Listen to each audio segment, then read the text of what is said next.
ভাইয়া এই নাও টাকা। কি ব্যাপার ঋতু, তুই আমাকে টাকা দিচ্ছিস?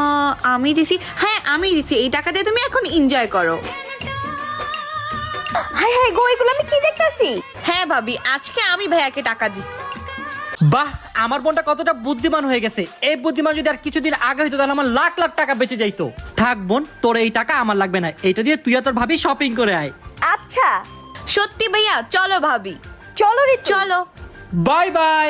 স্যার কেমন আছেন? হ্যাঁ আমি ভালো আছি। আপনি বিজনেসের টাকাটা পেয়েছিলেন? কোন টাকা?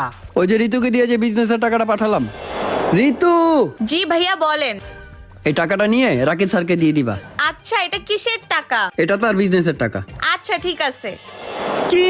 ইয়ে, কতগুলো শপিং। ঋতু, তুই আমাকে আবারও বোকা বানিয়েছিস। ভাইয়া আমার টাকা দে। এই নাও। 500 টাকা? আমার বাকি টাকা কই? শপিং শেষ, চলো চলো ভাগি।